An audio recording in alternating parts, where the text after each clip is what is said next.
সম্মানিত ভিউয়ার্স, আশা করি সকলে ভালো আছেন। সো আজকে আমরা সামারি রাইটিং নিয়ে পড়ব।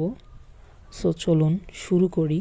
তার আগে একটা কথা বলে রাখি যে সামারি রাইটিং নিয়ে এই ক্লাসটার পর আপনাদের আর কারো কোনো প্রবলেম থাকবে না। আমি একদম স্টেপ বাই স্টেপ বুঝাই দিব কিভাবে লিখবেন, কি করবেন, সব স্টেপ বাই স্টেপ লিখে দিবেন। আপনার এক্সট্রা কিছু মুখস্থ করা লাগবে না। সো আপনারা শুধু দেখে যান। তো আমরা এটাকে 5টা স্টেপে সাজাইছি। First step topic, second step introduction, third step সামাজিক কাজকর্ম, ফোর্থ স্টেপ অর্জন অ্যান্ড লাস্টে ফিফথ স্টেপ এন্ডিং। তো চলুন এক এক করে দেখে নিই। তো আমরা চল প্রথমেই ফার্স্ট স্টেপে চলে যাই। সো ফার্স্ট স্টেপে চলে আসার পর আমরা যেভাবে লিখব, যে কোনো সামারির ক্ষেত্রেই আমরা প্রথম কথাটাই লিখব the passage focuses mainly on, অর্থাৎ যে টপিকটা দেওয়া থাকবে, যে ব্যক্তির সম্পর্কে দেওয়া থাকবে, সেই ব্যক্তির সম্পর্কে শুধু তার নামটা লিখব, কিন্তু প্রথমেই আমরা লিখব the passage focus mainly on, তারপর সেই টপিকটা লিখব। অ্যান্ড আমি এখানে এক্সাম্পল স্বরূপ দিছি যে আমি নেলসন ম্যান্ডেলাকে নিয়ে আজকে একটু আলোচনা করব। তো নেলসন ম্যান্ডেলা দিয়ে উদাহরণ দিচ্ছি, the passage focuses mainly on Nelson Mandela. So চলুন আমরা সেকেন্ড স্টেপে চলে যাই।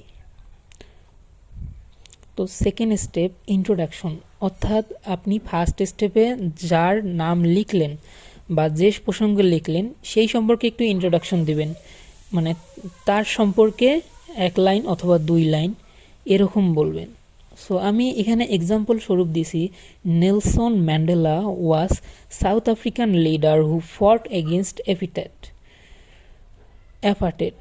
He spent 27 years in prison for his beliefs.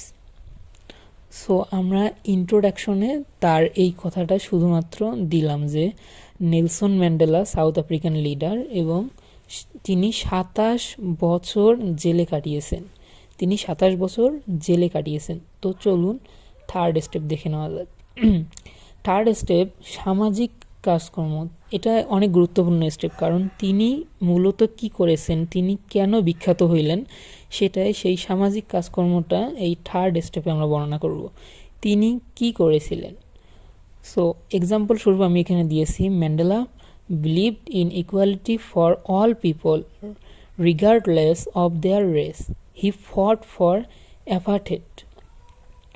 So তিনি আসলে কেন বিখ্যাত হয়েছিলেন বা কি করেছিলেন, তিনি এখানে যে দেওয়া আছে যে ইকুয়ালিটি, তিনি বর্ণ বৈষম্য যে আছে, অ্যাপার্থেড মানে বর্ণ বৈষম্য, এই বর্ণ বৈষম্যের বিরুদ্ধে লড়াই করেছেন, অর্থাৎ বর্ণ বৈষম্য যে মানুষ করে এটার বিরুদ্ধে তিনি সবসময় সোচ্চার ছিলেন, এই জন্য তাকে 27 বছর জেল কাটতে হয়েছিল। তো থার্ড স্টেপে আমরা সামাজিক কাজকর্মটার দিকে লক্ষ্য দিব। এগুলো আপনার মুখস্থ করা লাগবে না, আপনার প্যাসেজ থেকেই আপনি খুঁজে নিয়ে একটু ভার্ব চেঞ্জ করে দিয়ে লিখবেন। সো ফোর্থ স্টেপে চলে যাওয়া যায়। ফোর্থ স্টেপ, এটা একটা গুরুত্বপূর্ণ স্টেপ, তিনি কি অর্জন করছিলেন শেষ পর্যন্ত। তো এখানে আমি এক্সাম্পল স্বরূপ দিয়েছি নেলসন ম্যান্ডেলার, যে he became the first black president of south Africa in 1994, bringing an end to apartheid. He won the Nobel Peace Prize in 1993 for his efforts. So এখানে তিনি প্রথম কালো প্রেসিডেন্ট হয়েছিলেন সাউথ আফ্রিকার, অ্যান্ড তিনি নোবেল পিস প্রাইজ 1993 সালে তিনি Nobel পুরস্কার জয়লাভ করেন। সো এটাই মূলত বলা হয়েছে যে আমরা তাহলে ফোর্থ স্টেপটা বুঝলাম যে আমরা ফোর্থ স্টেপে প্যাসেজ থেকে খুঁজে নিয়ে তার অর্জনটা লিখব, যার সম্পর্কে দেওয়া থাকবে তার অর্জনটা লিখব। তো এরপর আমরা শেষের ফিফথ স্টেপে চলে যাই। এই ফিফথ স্টেপে আপনাকে কিছুই করা লাগবে না, আপনি সরাসরি আমি যেটা লিখে দিছি এটা মুখস্থ করে যান, এটা লিখে দিয়ে আসবেন, অ্যান্ড আশা করি আপনি 10-এর মধ্যেই 10ই পাবেন যদি সামারিকতে 10 থাকে।